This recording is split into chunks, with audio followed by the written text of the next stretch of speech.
Well, the bar is moving faster this time. Yeah, it's weird that it still says live on my side on this Okay, side. so it is, I'm getting that we're on, we're going, so I'll Yeah, start. you're good. We're Okay. live streaming. Okay, perfect. I'm gonna Thank mute you, myself thank now. you. And am I a co-host, Andy, in case somebody pops in Okay, to let them in? hang on. And yes, under participants, and I can make you, no, I go over here. Co-host, okay.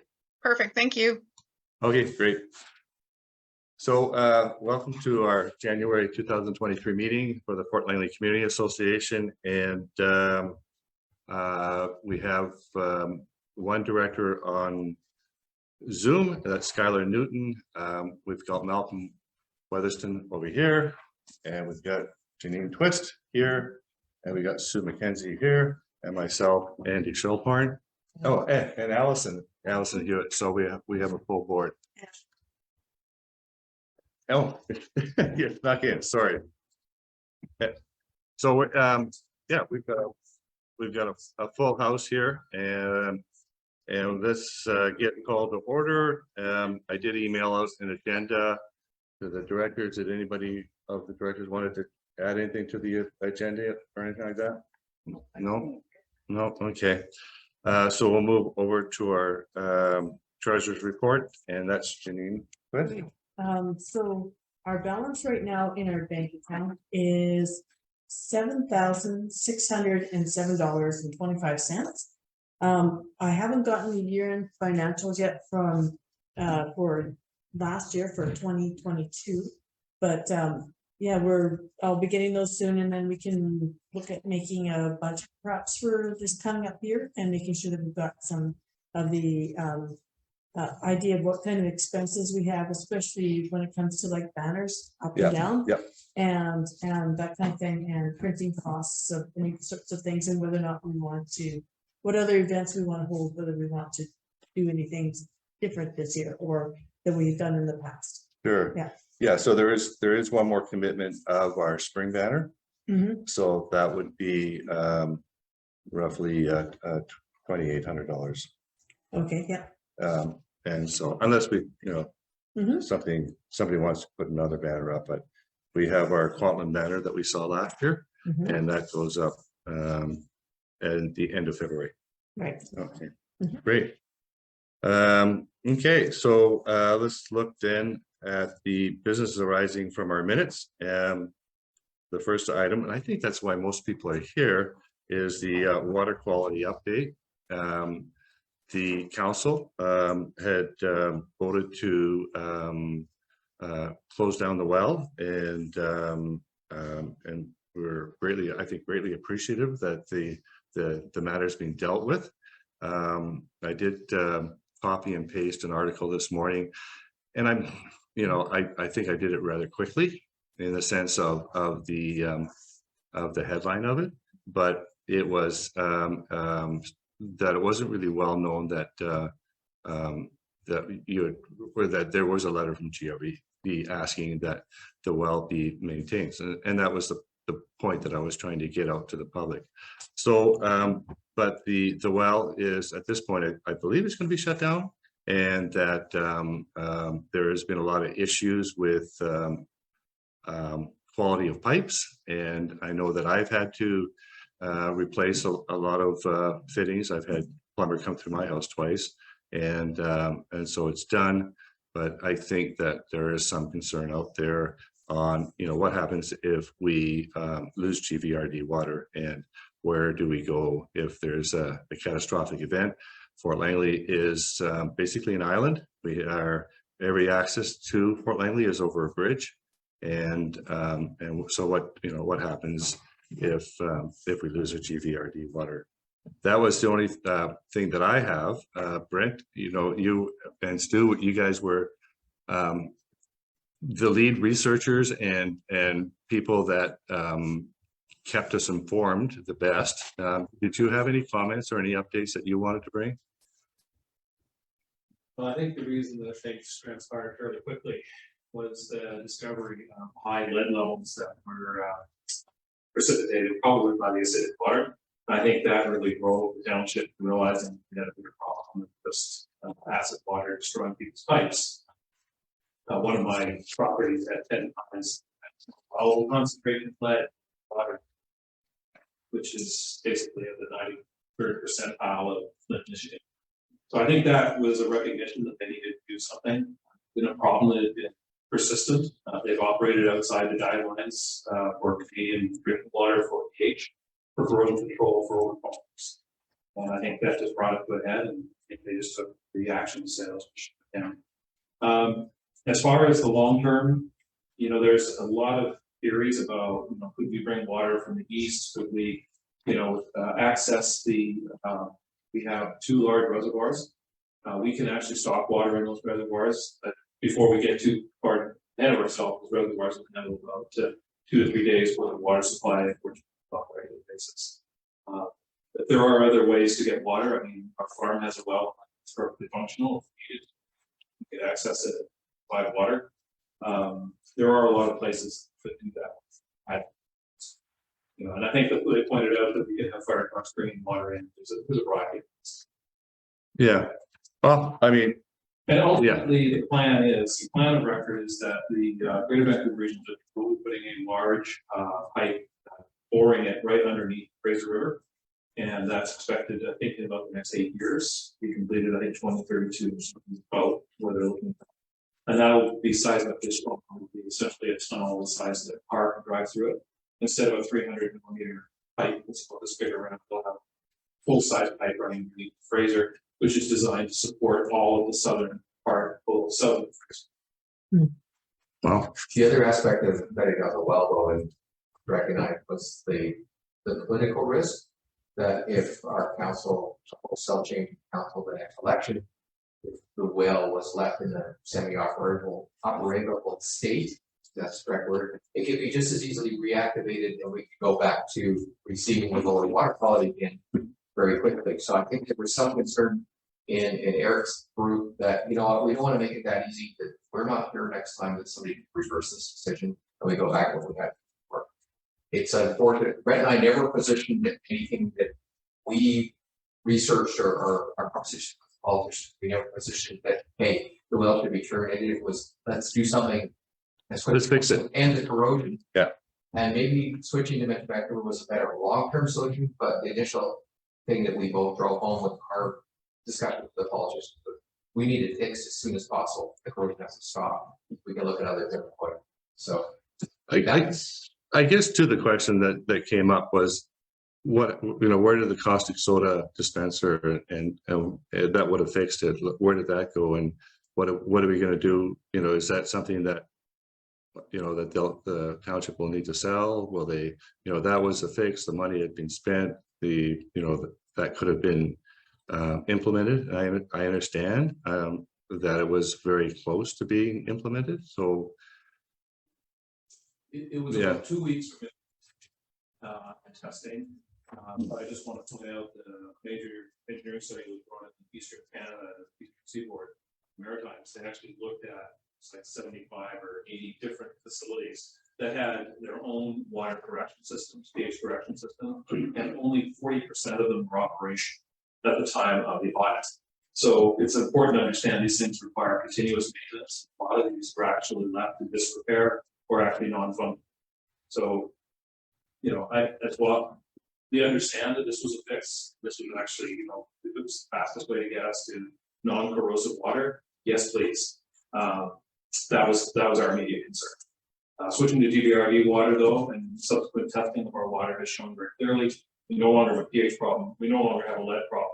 We no longer have a sodium problem. I mean, there's other aspects of our water that we were also not necessarily affected. We have better quality water. No question. yeah, I know. I mean, I agree. You know, it's just you know, it is, and maybe this is a bit more of my personal opinion, but I always worry about earthquakes and stuff like that, and what will happen if, you know, like the more resources that you have on hand for when that happens, the better position that you're in. And if you're, decommissioning one of those resources, you know, that we'll see, you know, hopefully we never come to that. If I had to speak openly, what I would personally like to see people have, or the municipality take responsibility for, is providing people with rainwater storage systems and providing some sort of supplement to that, subsidized, so that you have a rainwater storage system that can hold 2,000 liters. It's not complex to do. It's a tank and you just store water. Rainwater. If you do that, you have tons of water. And we have no problem doing it. And it also provides water for watering plants, put a small pump, good to go. These systems are not that expensive and could be supplemented, I think, by the township, encouraged by residents. I think it'd be a fantastic solution.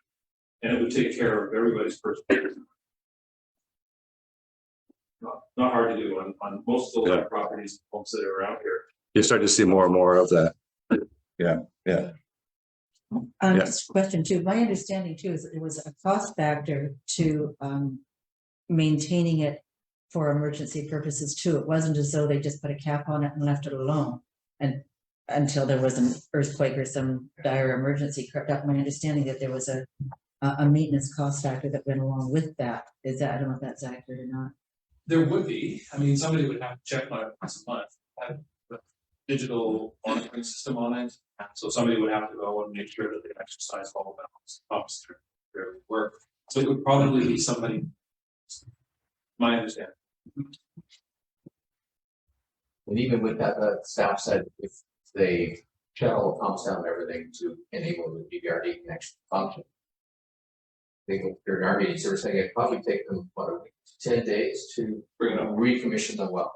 In any case. So it isn't just a matter of turning a few valves and throwing some switches. There's a process to go through, I guess, to first pipes, the water and so on.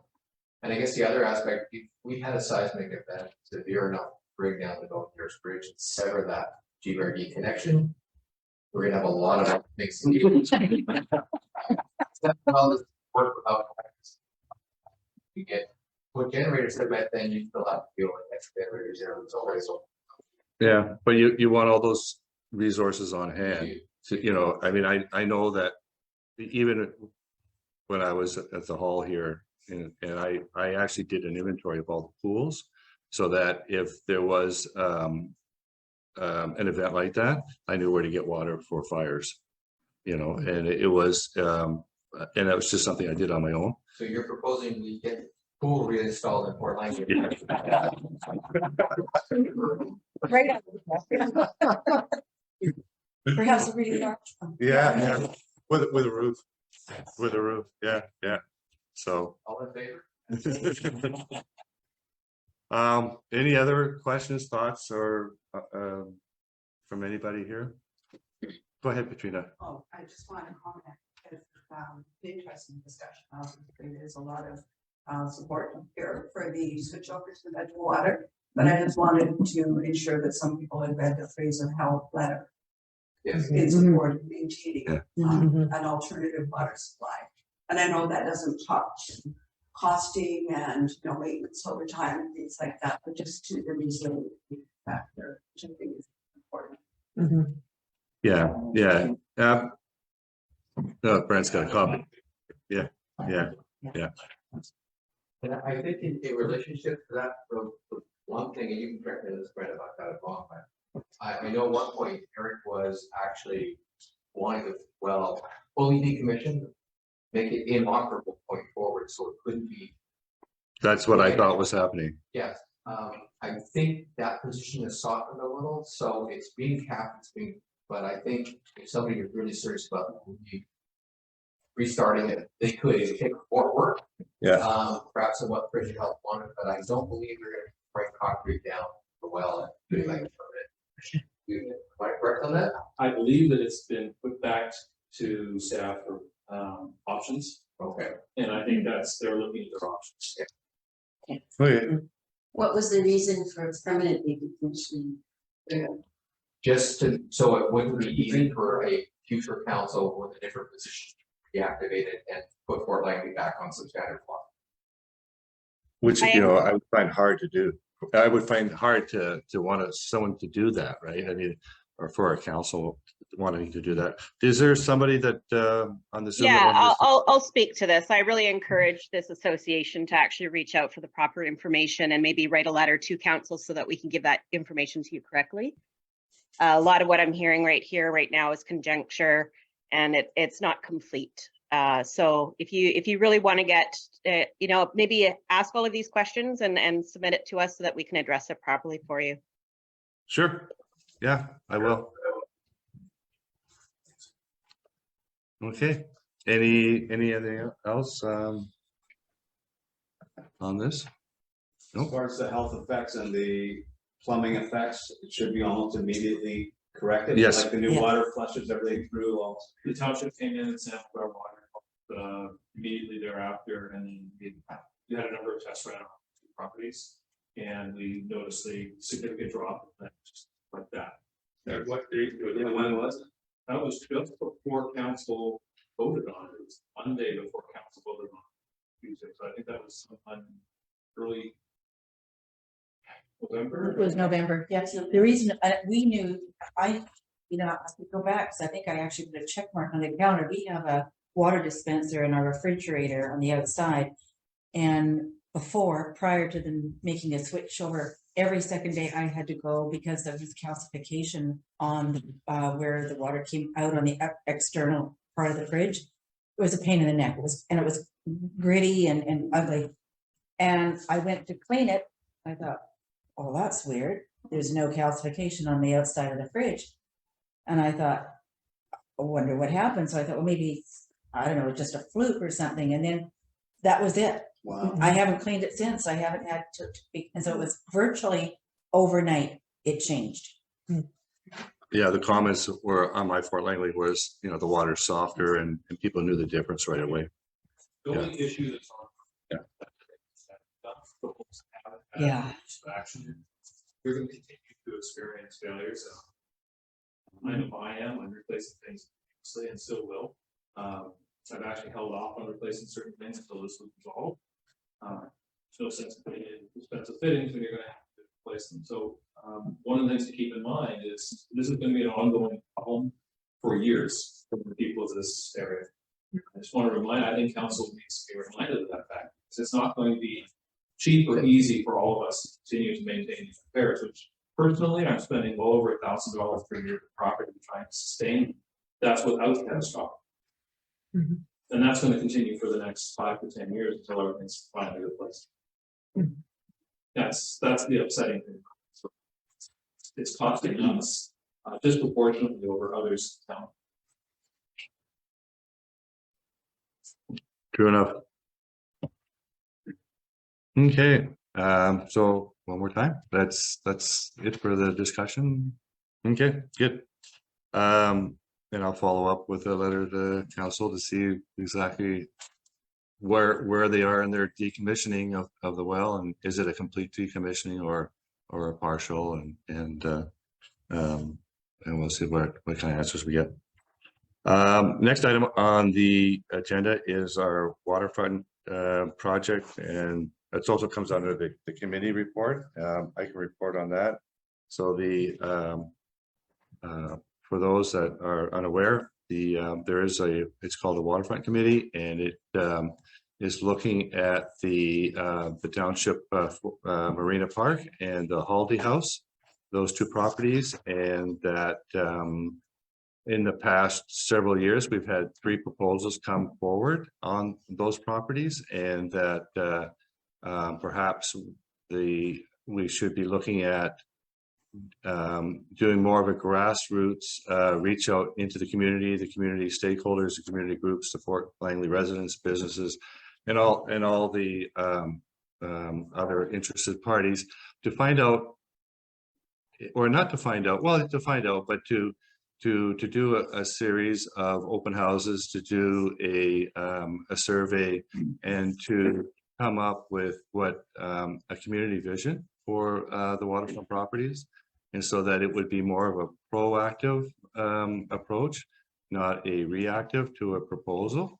And so the Waterfront Committee now is in the process of reaching out to community groups. We're meeting with the Langley Heritage Society. We're meeting with the Fort Langley Rowing and Kayak Club, Oh, Canoe Club. No, but also the Kayak Club too. Yeah, so we're meeting with both of those, and also with the Improvement Society here. And we met with the Legacy Foundation. And so we're in that process of bringing the most, I guess, the people that have the most interest on what happens with those properties. And that from there, we'll, I guess, have a supersize committee, inviting those people to join, and then look forward, how do we reach out to the businesses and residents and other community groups and interested parties to have those open houses, have those discussions, have a facilitator to come up with a vision that we can give to council and say, listen, this is what we've done, this is the work we've provided.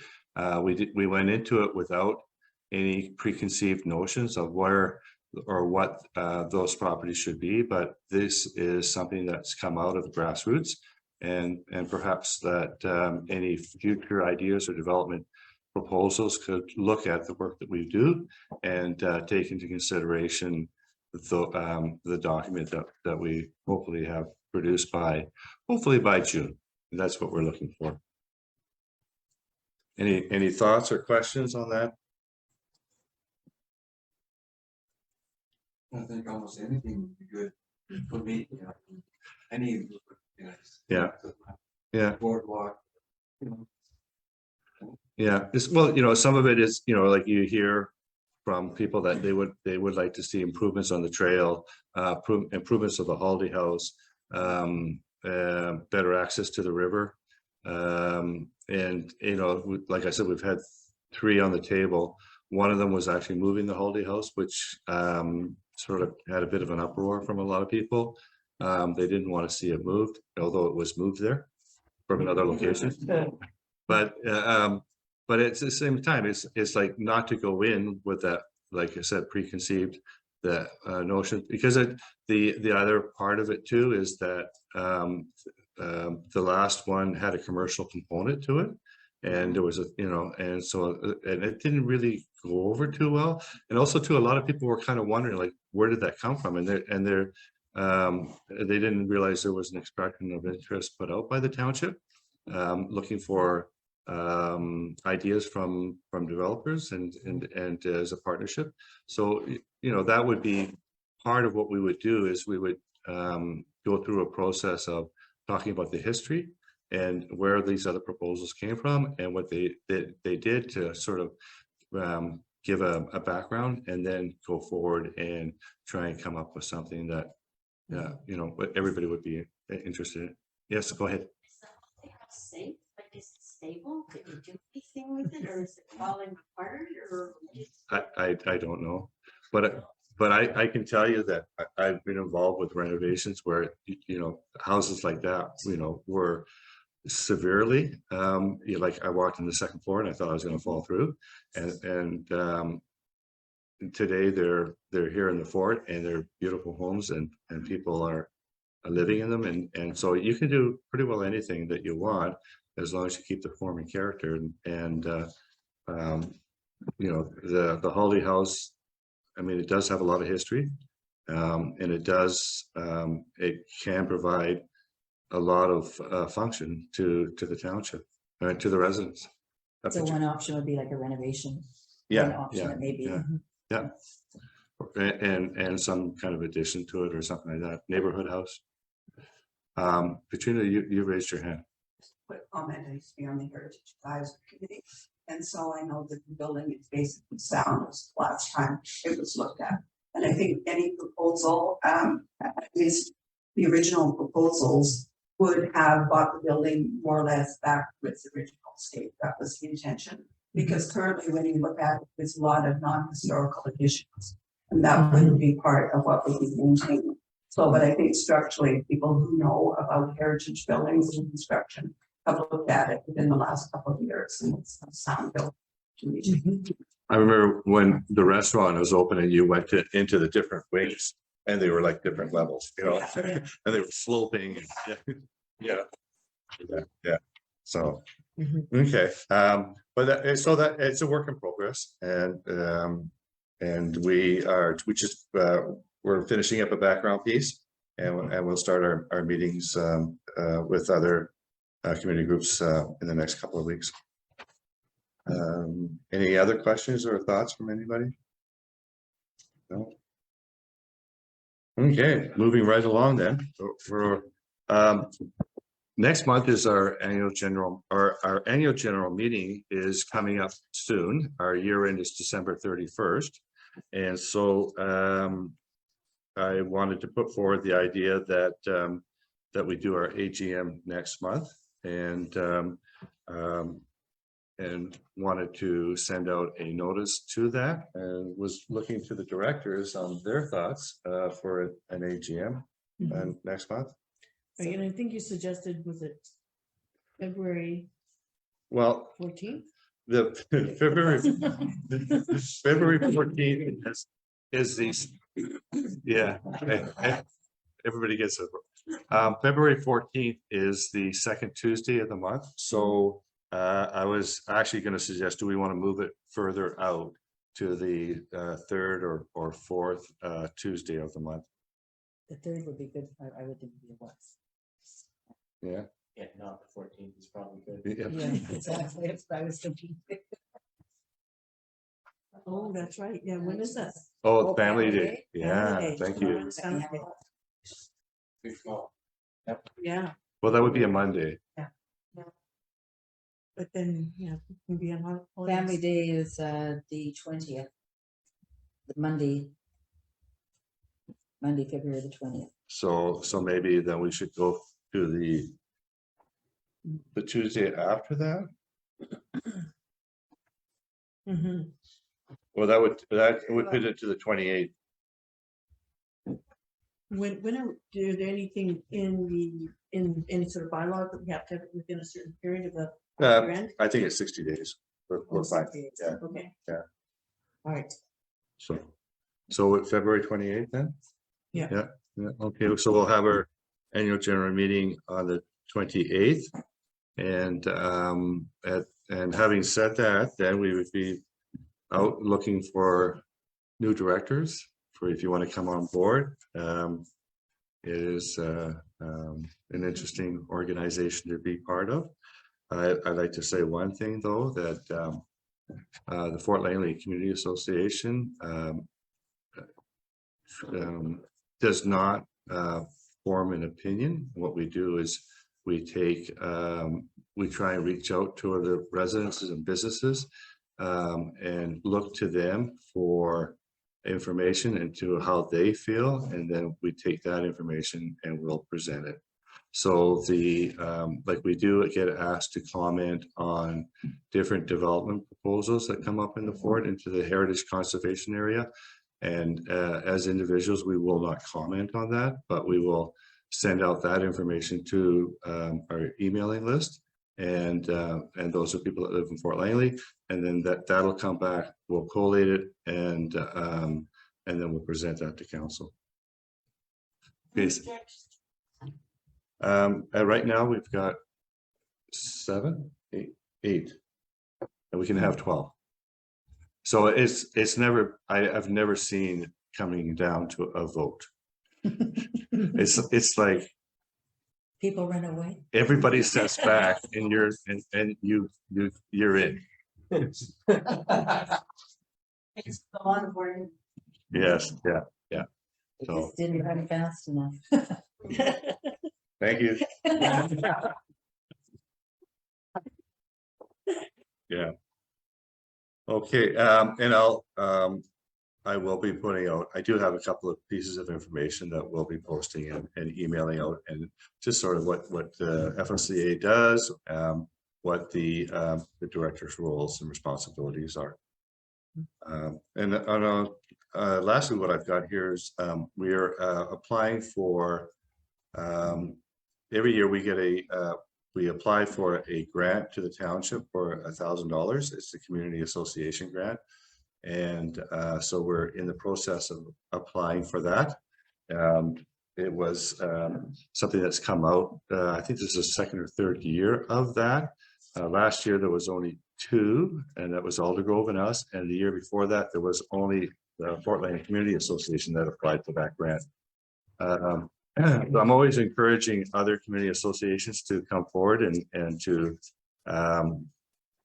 work in their communities. At one point, we did have, it was called TOLCA, the Township of Langley Community Association, and we actually, there was Brookswood, there was Aldergrove, there was Willoughby, and there was Fort Langley, and we were actively trying to get one going in Murrayville. And because I think that I'm a real big believer in community associations. I think that that's where the grassroots discussions take place, and that it's a pretty good place to hear what's going on. So we will be applying for that grant, and that grant actually helps us with our infrastructure, you could call it. You know, we have a post office box that we have to pay for. We have papers. We have signage. We have different things. So it's operational, which is a little bit unusual for a grant. Usually a grant, and especially for the township, most of the grants are based on events or projects. So we didn't have an event or project, and we used to get the grant of $2,500 every year, and that was changed because it became a project or a festival, and then so then we were able to get this $1,000 grant in place. So I'm grateful to the township that it's in place, because it does help us with our funds. And also too, we will be putting in for the banners. We are this will be our second year of a 5-year commitment to organize the banners and to maintain the banners throughout the village. And that is there's between, I think the township has a $17,500 grant, and different communities can apply for that. Presently, it's Fort Langley, Brookswood, and Aldergrove that apply.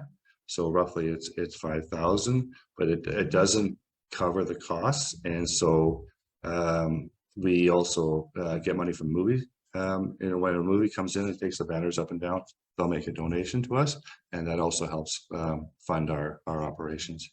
So that and then we maintain the banners, and also too, we reach out to different other community groups that if they wanted to put a banner up, then we will take that application, we'll run it by the township, and they will approve it. We're not in charge of what banners go up. We just are the middle person that facilitates the that. And there's a complete application and our program and everything on our website on the banners. And last year we had Remembrance Day. That's another group that put up those banners, and the Jazz Festival put up their banners. So that's, you know, working with the community and encouraging other people to do banners, but it is expensive.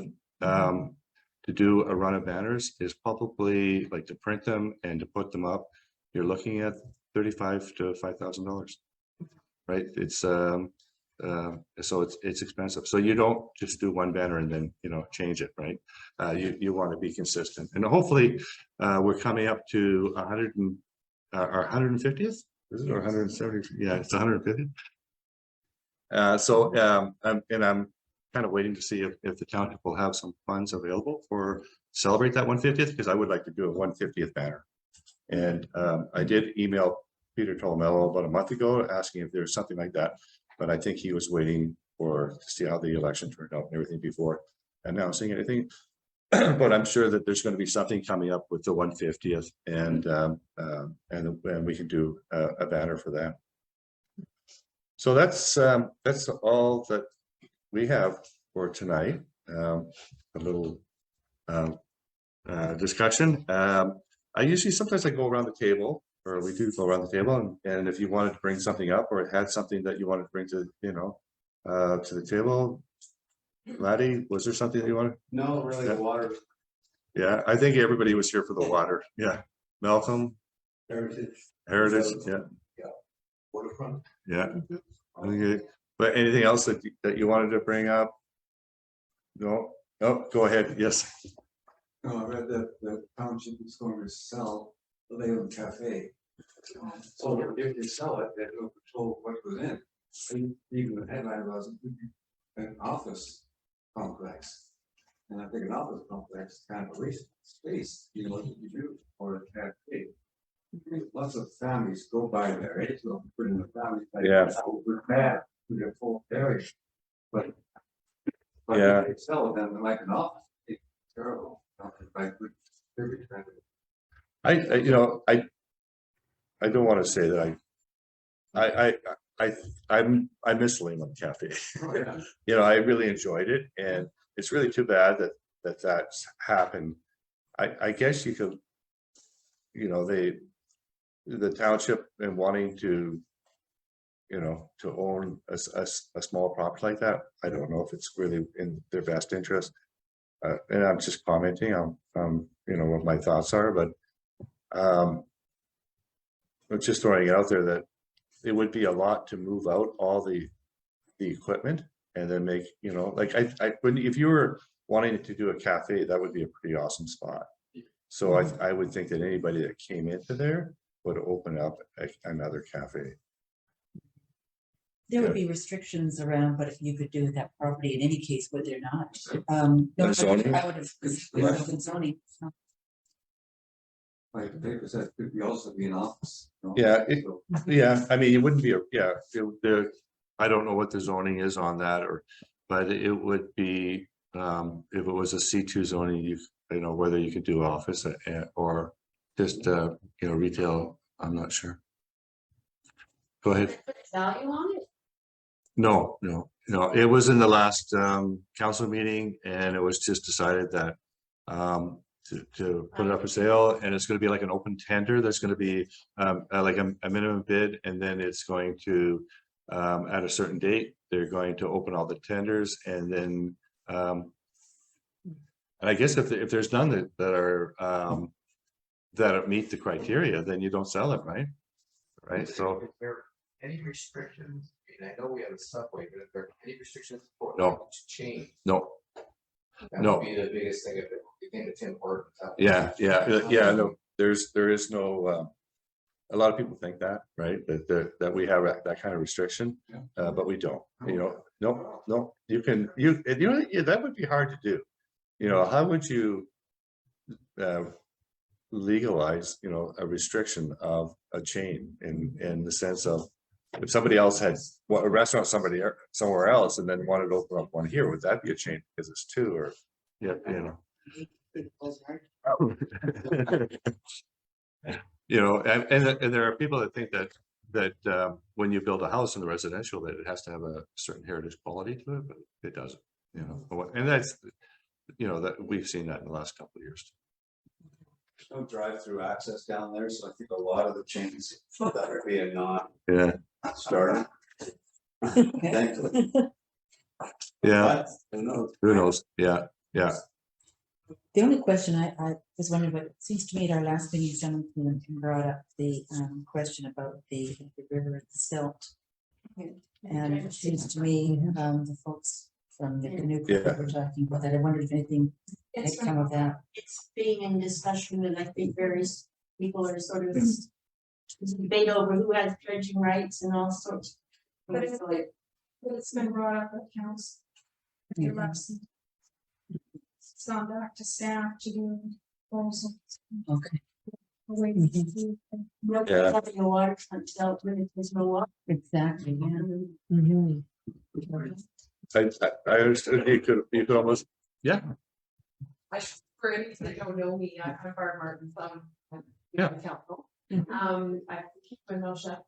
I'm here, to hear. yeah, sure, yeah. Good to see you. Yeah.